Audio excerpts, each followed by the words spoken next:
Apollo tyre को लेकर काफ़ी सारी चर्चाएं आज की डेट में चल रही हैं। बात करते हैं वारबर्ग्स की। तो इन्होंने यहाँ पर अपोलो टायर से अपना 4.25% का स्टेक जो है सेल किया है, जिसकी वैल्यू 1175 करोड़ के आसपास है। 7 घंटे पहले की न्यूज़ है। मनी कंट्रोल पर भी इसको कवर किया गया है। यहाँ पर प्रेसिडेंशियल ऑफलोड्स 3030 करोड़ इन आईसीआईसीआई प्रूडेंशियल, और ये कह रहे हैं कि इन्होंने भी सेल किया है। अपोलो टायर्स का जो शेयर है वो 930 करोड़, ये 19 घंटे पहले की है। 930 करोड़ की ब्लॉक डील हुई है, लेकिन उसके बाद भी इनका शेयर स्टेबल है।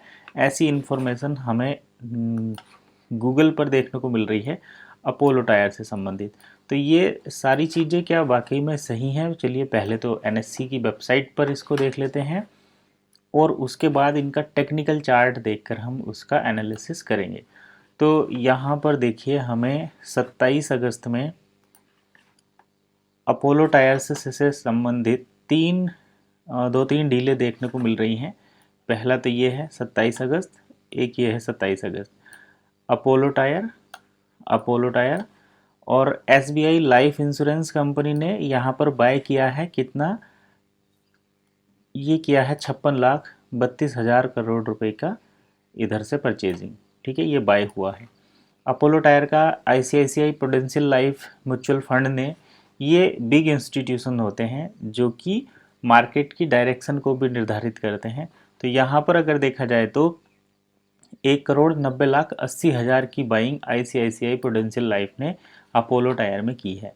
तो जैसा हमने अभी देखा था, यहाँ पर अपोलो टायर में आईसी, ये देखिए प्रूडेंशियल ऑफलोड, प्रूडेंशियल ने मतलब ऑफलोड किया है, अपना स्टॉक बेचा है।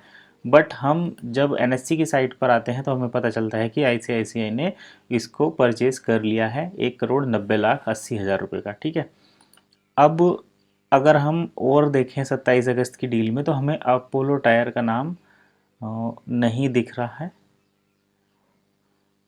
ये हम दो जगह देख चुके हैं अपोलो टायर का ब्लॉक डील के अंदर। ठीक है, तो अपोलो टायर हमें दो जगह देखने को मिल रहा है जहां पर बाइंग हुई है।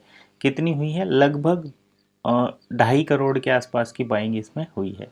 तो अब हम इसका टेक्निकल चार्ट देखते हैं अपोलो टायर्स का। मैं यहाँ पर जो बात कर रहा हूँ वो बड़े टाइम फ्रेम पर ही बात करूँगा। बड़े टाइम फ्रेम इसलिए क्योंकि जो इंट्राडे मार्केट है उसको कहीं ना कहीं मैनिपुलेट किया जा सकता है, और वो काफ़ी रिस्की भी रहता है। तो अगर आप देखिए, रिस्की हर एक चीज़ है। ट्रेडिंग, स्विंग ट्रेडिंग भी रिस्की होता है, इंट्राडे भी रिस्की है, ऑप्शन और फ्यूचर ट्रेडिंग भी रिस्की होता है। बट अगर आप इक्विटी में स्विंग ट्रेडिंग करते हैं, स्विंग ट्रेडिंग का मतलब आज आपने परचेज़ किया और उसको 2 दिन, 4 दिन, 1 महीना, 4 महीने के बाद सेल करते हैं, तो चांसेस कम रहते हैं कि आप मैनिपुलेशन का शिकार बने।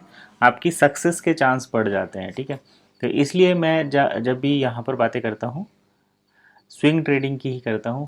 लेकिन फिर भी हमारा डिस्क्लेमर रहता है कि हर एक इक्विटी और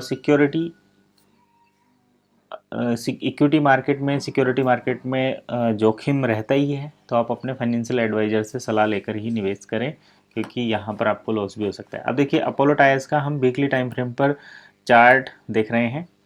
ट्रेंड लाइन ड्रॉ करते हैं। सबसे पहले तो हमें ये रेजिस्टेंस की ट्रेंड लाइन मिलती है, इसको मैं रेड कर देता हूँ। इसके बाद हमें एक सपोर्ट की ट्रेंड लाइन मिलती है, जो कि ये रही।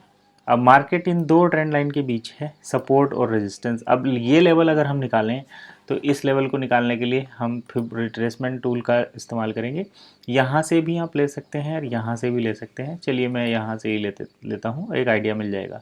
तो 0.5 के लेवल को रेड कैंडल ने ऊपर से नीचे की तरफ वीकली टाइम फ्रेम पर इसको क्रॉस किया है। अब अगर हम यहाँ पर आए तो अभी 0.5 वाले लेवल की कैंडल को टच नहीं किया गया है।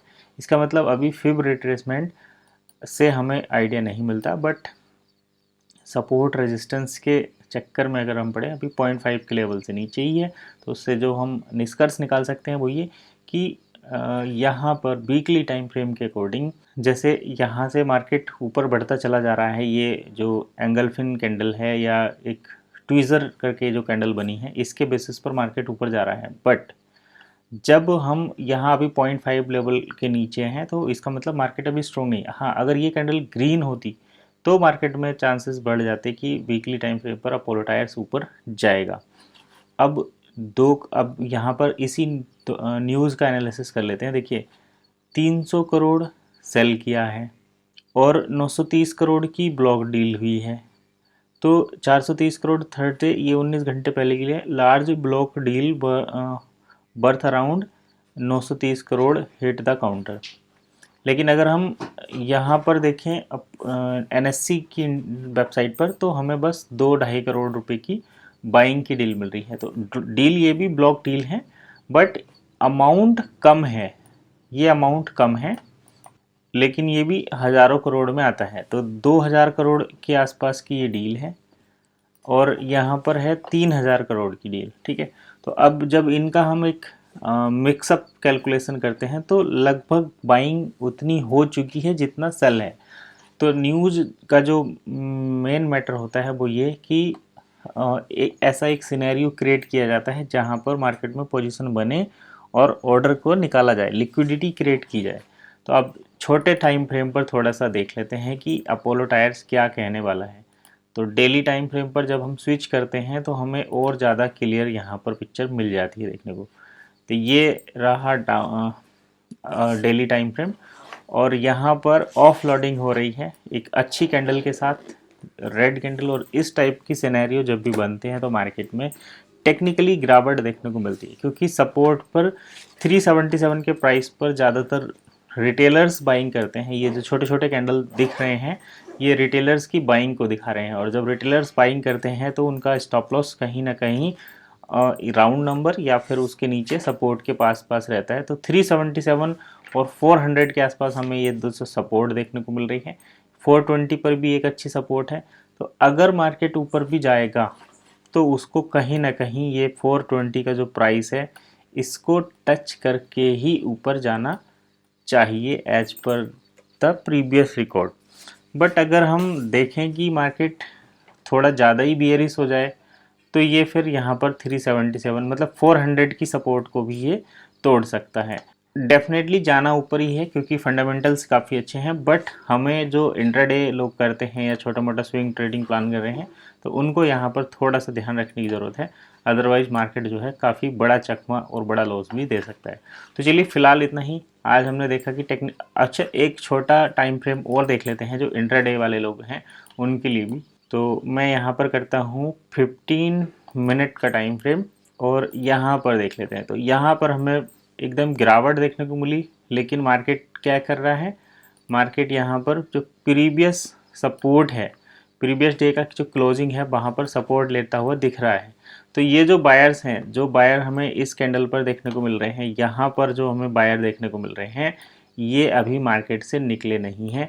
इनके एसएल यहाँ पर अवेलेबल हैं और नए लोग यहाँ पर सेल करने आ रहे हैं। तो ऐसी कंडीशन में कुछ स्टॉप लॉस ऊपर आ जाते हैं, कुछ नीचे आ जाते हैं, लेकिन इसके अकॉर्डिंग जो लोग जाएंगे वो बाय करके ही जाएंगे, तो उनके स्टॉप लॉस नीचे ही रहेंगे, सेल कोई करेगा नहीं। लेकिन जो इस वाली कैंडल पर इंट्राडे ट्रेडिंग करते हैं वो यहाँ पर आकर सेल करा होगा उन्होंने, लेकिन अभी कोई रिट्रेसमेंट भी नहीं हुआ। तो इस रेंज के अंदर ये 450 से 440 की जो रेंज है, इस रेंज के अंदर हमें काफ़ी संख्या में ट्रेडर्स यहाँ पर देखने को मिल सकते हैं। तो इंट्राडे वाले भी यहाँ पर ध्यान रख सकते हैं, एंड स्विंग वालों का तो ये 420 420 के आसपास का जो लेवल है ये काफ़ी अच्छा उनके लिए रह सकता है। तो चलिए फ़िलहाल इतना ही। बाकी अपना रिस्क रिवॉर्ड डिस्क्लेमर सारा आप फॉलो करिए और उसके बाद ही डिसीजन दीजिए। बल्क डील, ब्लॉक डील जो हुई थी उसके बारे में हमने आज चर्चा करी। कमेंट करके बताना कैसा लगा। नेक्स्ट वीडियो में फिर मिलते हैं, तब तक के लिए कीप वॉचिंग एसिड गाइड।